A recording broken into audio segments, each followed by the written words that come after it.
to hand over to Aryadasa. Thank you. Thanks, Jyoti. So tonight we're going to be hearing from three speakers, and there'll be Denis and Paranita and Aryadasa in that order. And what we're going to be doing is we're going to be giving short personal talks about going for refuge. So we're in the middle of a theme at the moment called Attitudes for Enlightenment. And that's taken from our puja book. And these are 7 attitudes, 7 moods that when practiced both ritually and within our lives, encourage the bodhicitta to arise, encourage the will to enlightenment to arise amongst us and within us. So we've been working through them like you do in a theme. So we've had worship, salutation, and last week we had Dharma Mai talking about going for refuge and unpacking that for us. And tonight is a chance to hear a little bit more personally about the different refuges in people's lives and how that they've changed since coming in contact with the Dharma. And we've got Tati on the very important duty of flower waving. So wave a flower at 7 minutes, 8 minutes, and then vigorously at 10. So we're aiming for 8 minutes. Yeah. So yeah, just really like to warmly invite Denis up to give us this talk.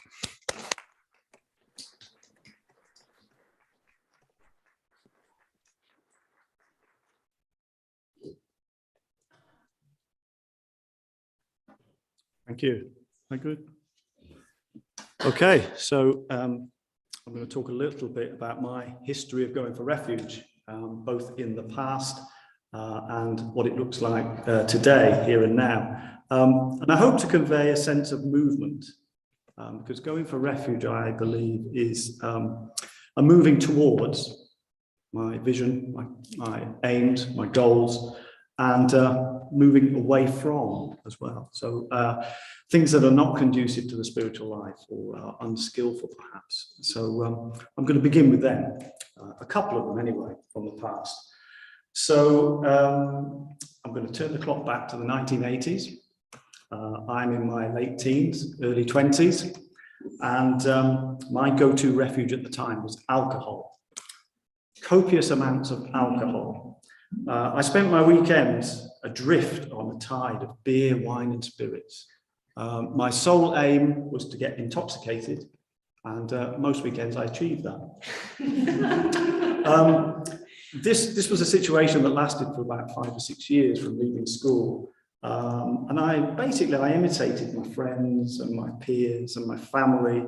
I was just influenced strongly by them. And one of the things I didn't have was a motivating role model that could sort of guide me elsewhere, could move me towards anything different. So there was a moment of questioning when I was about 20, 21. I remember sitting with my pint in front of me and just sort of a very strong sense of, is this it? You know, is this what life is all about? Can it change? Or will it always be like this? And one of the first things I put in place at the time was to substitute copious amounts of drinking for copious amounts of reading. I joined a library. Doesn't sound very revolutionary, I know, but at least it was a breaking of a habit and a moving away from this quite unskillful tendency that I had. My relationship with alcohol, it was a sort of a slow process of change. I didn't give it up immediately. And I still saw it in quite a positive light for most of my life until I met the Dharma, really. And in particular, the mindfulness precept, because I want to live a life that is clear and sharp and focused. And there's no reason for me to want to cloud that with alcohol or any other substance. So I rarely drink at all these days, and I'm quite happy with that. The second refuge that I want to talk about is the refuge of career and security. So we're moving the clock forward about 25 years, and I've been offered a business opportunity to run a franchise operation for a self-service petrol station. It's a business that I'm experienced in and I know well. However, my gut instinct at the time was telling me, don't do this. there's something not quite right about this. It's not for you. But my motives at the time were charged by, the refuge of security. I wanted to make money, and I also wanted the status as well. It's really, I can laugh as I look at myself there, thinking, I'm here. There's me, and there's the world out there, and I'm going to show the world that I'm a success. I can make something of myself, and I can do something. I'm not quite sure the world was really bothered, actually, at the time. I'm sure it wasn't. Suffice to say, 2 years later, that situation just didn't work out at all for me, and I moved on to pastures new. Word of warning for people: always listen to that little tinkling bell that tells you something not quite right. So moving on again, another 10 years or so to 2015, I was coming to the conclusion that I wanted to reach out to the world. I would be happier to help in whatever way I could, but I had no real sort of clarity about that. I didn't really know how I was going to help the world. I particularly wanted to help disempowered and disadvantaged people. So I came along here to do the intro course. Met the Dharma, which made perfect sense to me. The teachings were challenging, but they pointed to the truth. The Sangha members I just found friendly, honest, interesting, and I've put this in capital letters, really alive. You know, they had something that I don't see anywhere else in the world. And the Buddha as well as a figure of inspiration. Because I'm really interested in the Buddha as a human being, living a human life with others, as an enlightened being. And the ideal of what the Buddha attained, we too can attain. And what the Buddha overcame, we too can overcome. Really sort of inspires me. So, having completed the course, I started going on retreats and doing rituals like the puja that we're exploring at the moment. And I just developed an ever-increasing attitude of reverence for the three jewels. It represented the direction that I wanted to move in. I asked to become a mitra. I realized that the three jewels actually were kind of central to my life. You know, I sort of drew my own personal mandala. And if anybody's done that, you'll sort of realize it's a really sort of powerful experience when you sort of honestly look at what is really important in your life. And wanting to become a mitra meant that I wanted to study more, learn more, and grow more, and wanted to do that within the context of spiritual friendship. Another sort of crystallizing moment of moving forward was when I asked for ordination in 2018. It was actually, that crystallizing moment was here in this room. I think it was a meeting for men that might be considering becoming an order member. It just became very clear to me that this was the best thing I could do in my life. I think that was that when I get asked the question, why do you want to become an order member? That's still my sort of my stock answer. You know, I can't think of a better reason of becoming an order member than this. I can't do anything better than this. My lack of clarity had gone, and I felt and do feel that by becoming an order member, this would be a major step on the road to becoming a more effective person in the world. And to share the Dharma is the greatest gift in the world that I can share with anybody. So to summarize, I've left behind a couple of false refuges. To a degree, I think I need to be aware that they could still be there lurking, and I need to continue deepening my going for refuge. And I much prefer going to refuge to the Buddha, the spiritual guide that I've always been looking for. I've never had in my life until I came here. The Dharma, because of its breadth and depth of teachings, and the Sangha, spiritual friends, all unique, all uniquely practicing, and all helping each other along the way. Thank you.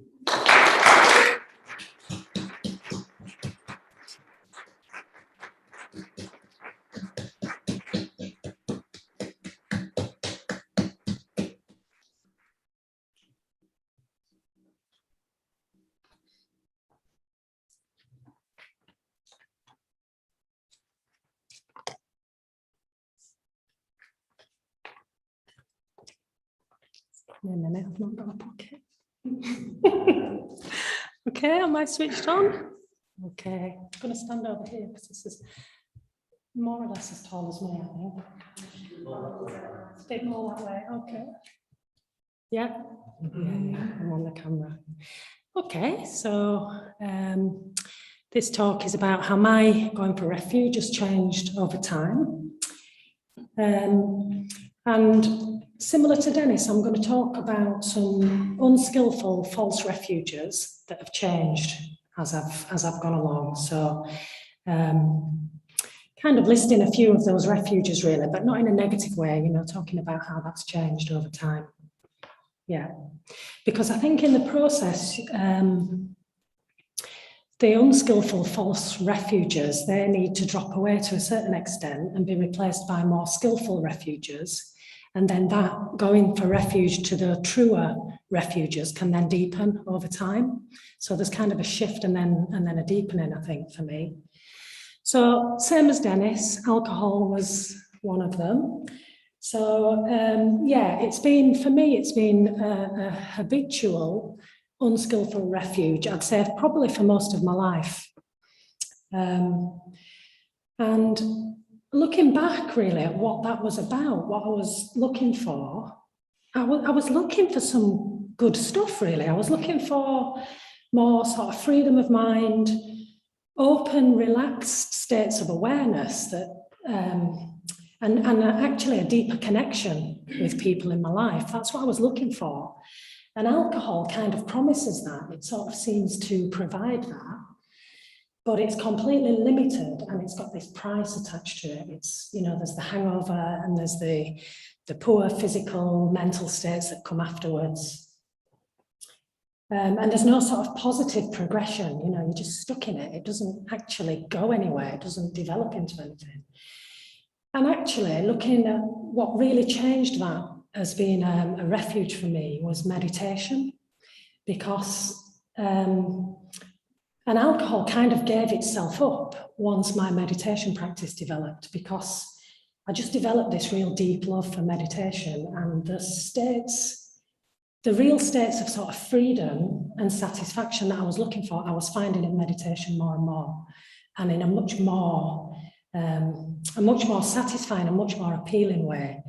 And yeah, so it just kind of tailed off really. And well, mostly actually you just can't meditate with a hangover, you just can't. Yeah. So, and another false refuge for me was, and probably still is to some extent, seeking approval, group approval. So looking for approval within the groups in my life, looking for acceptance, inclusion, protection and security within a group, and in various places, family, marriage, social groups. And actually those things are natural and they can be really lovely, and they're an important part of our connected human life. So there's nothing wrong with those being in those groups, but I was going for refuge to them in this really quite unskillful way, in that I needed approval for safety. And actually, it can lead to difficulties around ethics. So a fear of being disapproved of by the group or excluded by a group can mean that I would tolerate or collude with unskillful or even harmful things. So it's not an independent, confident practice of the precepts if I'm scared of being excluded by this group.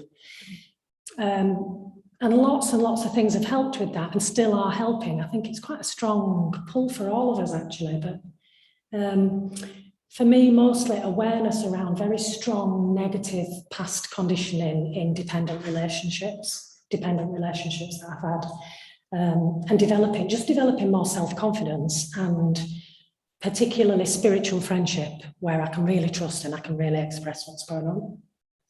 And it's really lovely to really develop this kind of freedom around being limited by needing approval all the time. It's just lovely. Yeah, it's really freeing. Okay, so on another quite similar note, another false refuge has been individual people in my life. So how that's worked is, at that time, I had a very strong scientific materialist background training as a physicist.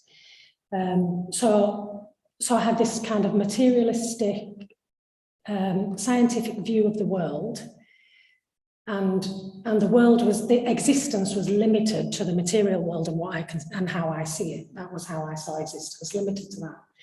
But I'd glimpsed something beyond, and so the only thing I could do with that was to project that beyond onto something in my world, and that was people.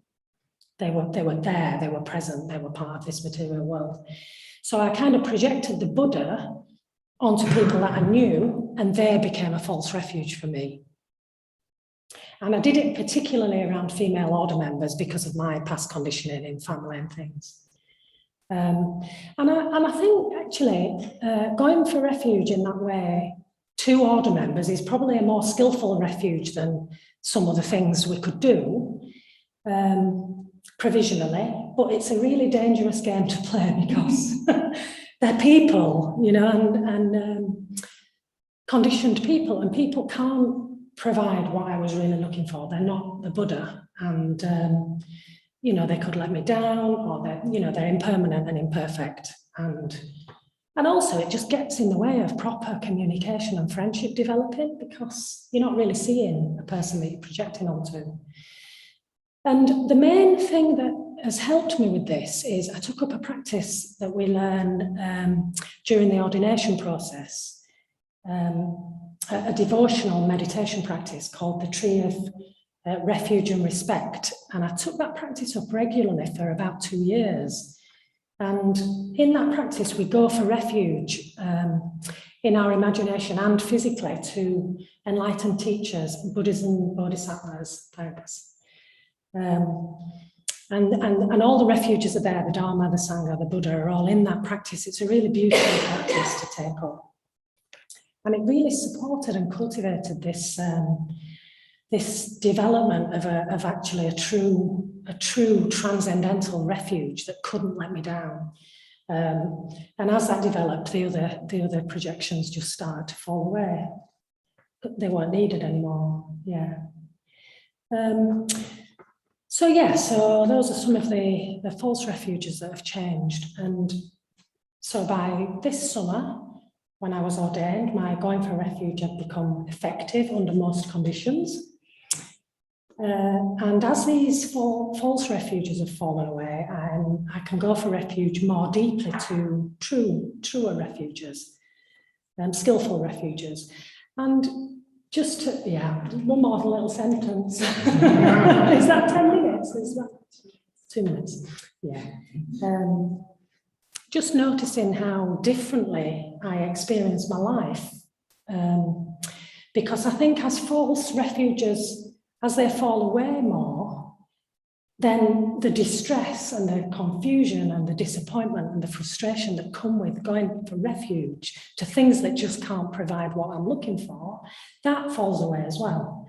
So I've developed more and more confidence in the true refuges. I just experience more freedom and more ease and joy and a lot more confidence. Thank you.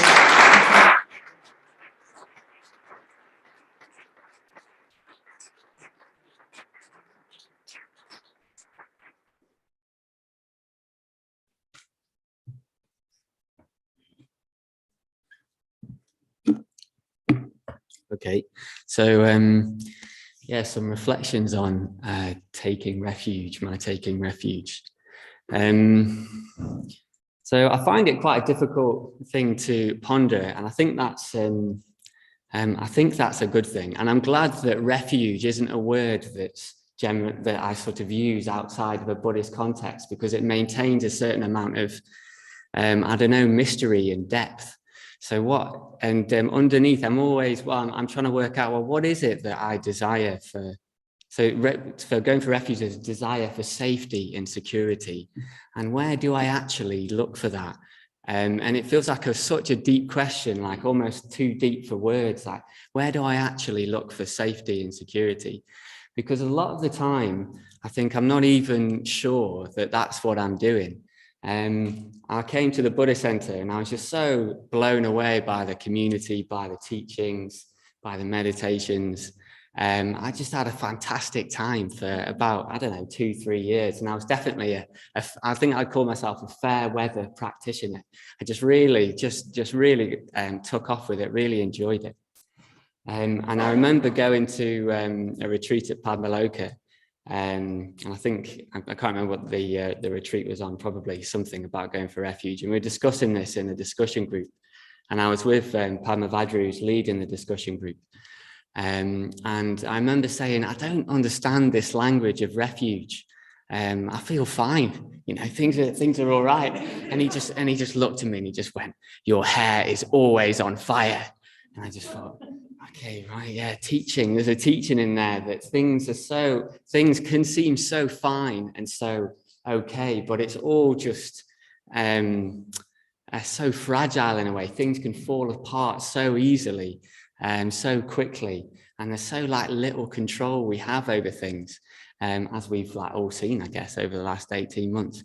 So it's I think it's a really deep like question for me, I guess for all of us, and I'm not even sure that I remember the question half the time. I suppose that's my point. Like, it's a really important question to remember, because it's so easy to forget that what we're actually doing is almost always seeking safety and security in something. That's like such a deep motivation. And sometimes I can't see the wood for the trees for it. So it's an elusive thing. I guess that's my sort of point. So when I was thinking about this elusive thing, I was thinking, okay, so what? So the idea of a refuge for me brings up like being on some sort of long walk in the wilderness, and a kind of storm coming in, and then heading towards like a cave or some sort of shelter. So I was thinking, what are the storms? What are the identifiable storms?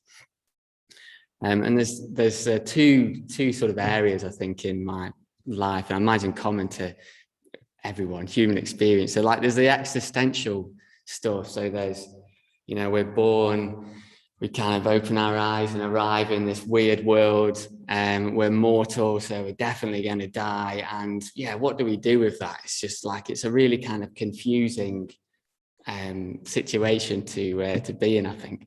Sometimes I just think, God, you being a human being is so weird. Being me is so weird. It's really confusing. We've got this time. What do I do with it? What's a good thing to do? Where's meaning? Where's purpose? So there's that existential, that storm. And I think it's low level, but very, very strong. I think that can kind of eat away at me. So I think it's, if I don't do something to address that, eventually I start feeling all kind of gritty and unsatisfied. So there's existential, and then there's the psychological, which is just like standard stuff, like being anxious, feeling alone, being unsure, feeling left out, all that kind of thing. So these are sort of the general sort of storms. Okay, and then how did I respond to that pre-Buddhism? Refuges before Buddhism, standard stuff. Again, I've put standard cocktail of distractions, intoxicants, and pleasure. So like all that alcohol, internet use of various unskillfulness, TV, food, all that kind of thing. So that was all in the mix. So that's sort of like what I did outwardly, externally. I realized I picked some people who were destabilizing forces in my life. So inappropriate friends and inappropriate girlfriends, just to kind of stop me settling down enough to feel that existential sort of terror, if you like. So you can have things in your life that just kind of just like push you a little bit, just so that you don't stop and think, God, what am I doing here?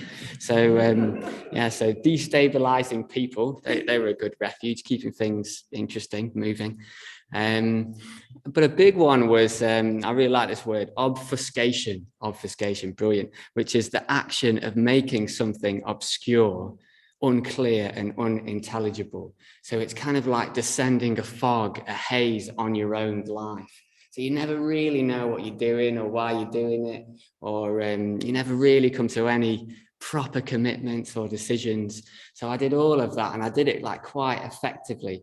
I remember turning up to university and I'd forgotten what course I'd signed up for. You know, it's just like, you just sort of, there's a way just to go through life, just not quite being anywhere and doing anything in particular, and just like having a fog around. And that's a really well, effective, but ultimately really unhelpful refuge.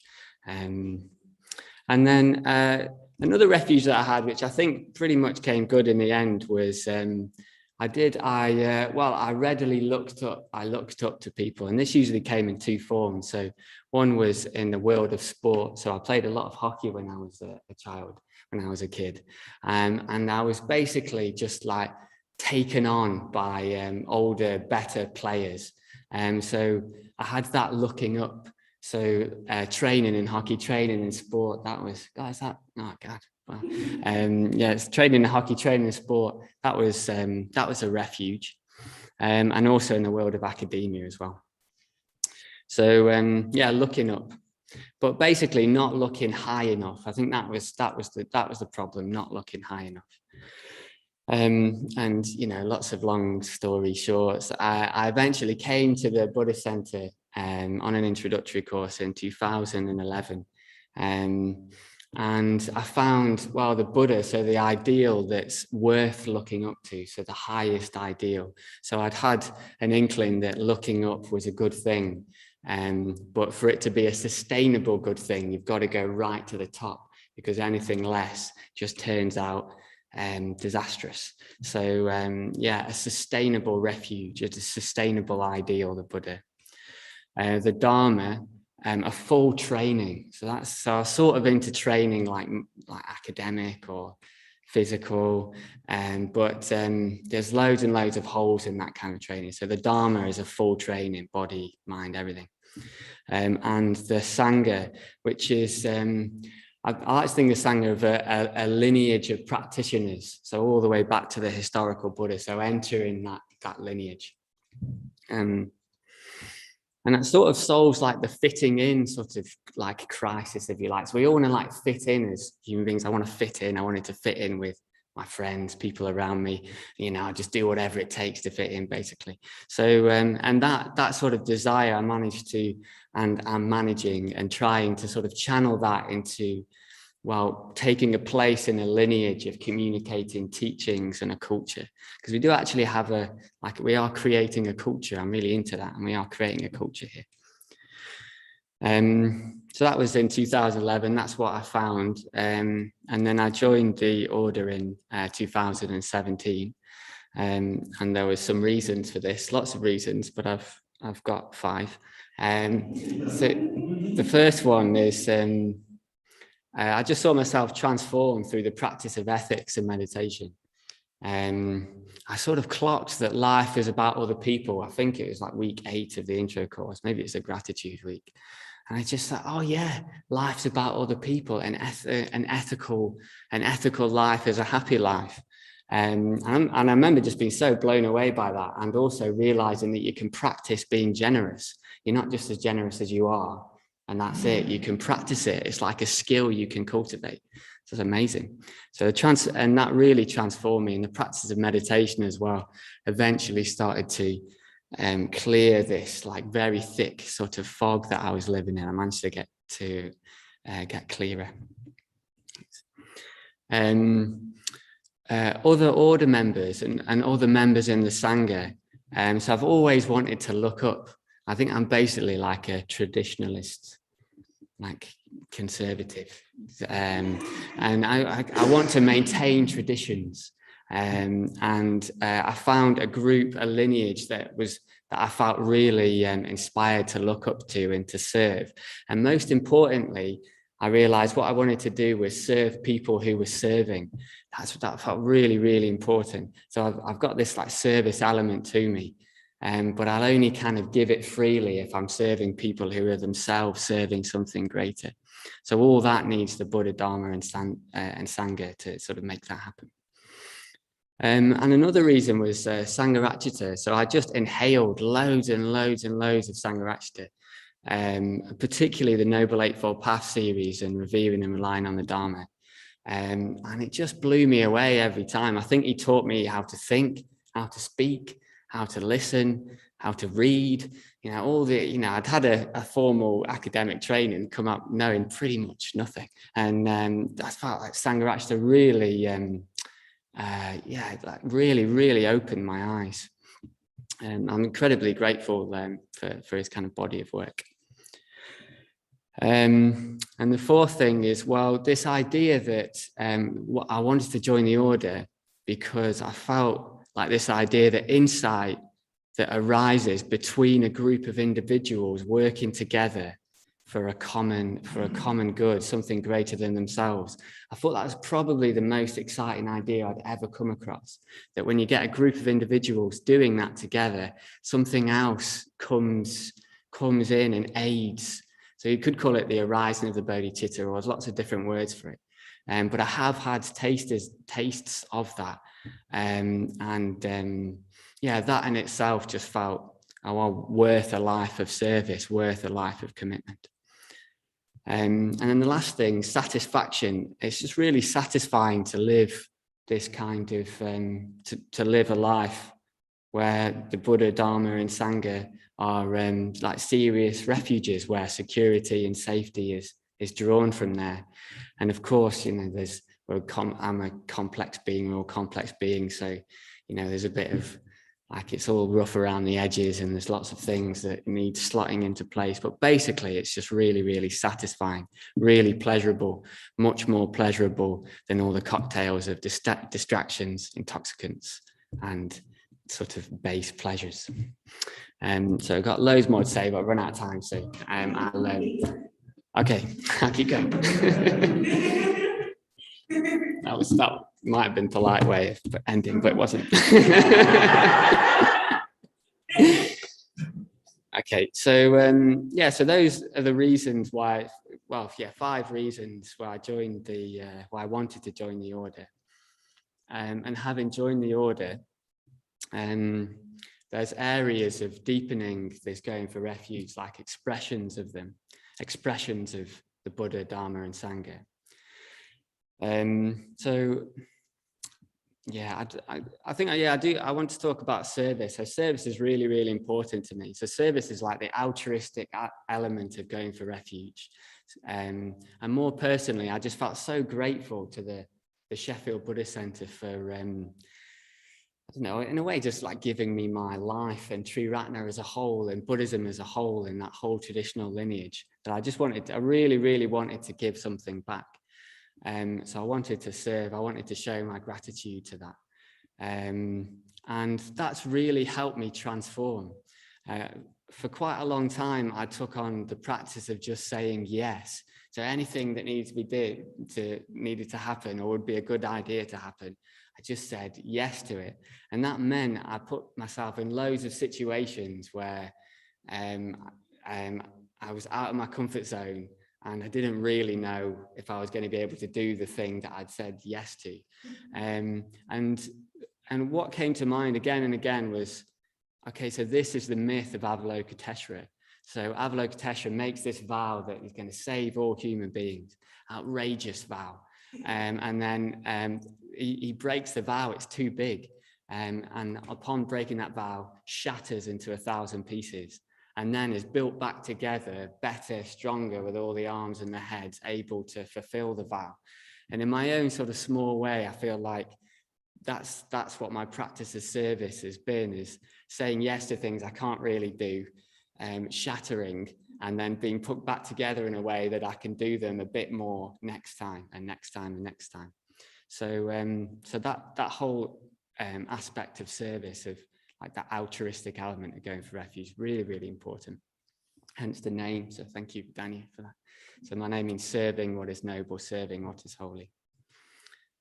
And then there's retreats. So going on retreats, really, what can I say about going on retreats? It's, I find it such a magical experience to not even know what I want until I arrive on retreat. I never would have written down the retreat conditions and said, this is what I want. But having arrived in a place where I can really deepen my practice, where I can really communicate with other people, where I can really relax, where I can explore meditation both as an individual and that sort of collective meditation practice that you get on retreats. Yeah, that's it's just been so beneficial. And each retreat I go on, I feel like I go a little bit deeper, I integrate a little bit more. I understand what it means to go for refuge a little bit more. So I really recommend going on retreats. It's such a shame that they've been closed for so long and now they're open. Just go back, because it's so, like going for refuge, it's so easy to forget what it's all about. So if you haven't been on retreat in ages, just go on retreat. Go on retreat. Yeah, okay. And then I'll finish with, well, just a day-to-day sense of integration. So just the Dharma's in the details. The Dharma's in the details of life. A lot of the Dharma just lives in those little interactions and those little emotional responses and those like little email replies, etc. But it amounts to such a huge karmic weight. So just day to day, integrating more and more, trying to be more ethical, more aware, and more in touch with loving kindness. And really getting to know the material of myself, really understanding myself. What am I actually starting with? What have I got to transform? And part of that has recently been how to rest, interestingly enough. So how to take time to really relax and rest. I think like question mark, somehow that resting well and integration really feel like they go hand in hand. So that's something I'm exploring at the moment in integration. Okay, so I will leave it there, but a bit of a hodgepodge of points, but I'm going to summarize my own talk. No, I'm not going to do that. Okay. My refuges before, during, and now continuing to work on. So thank you.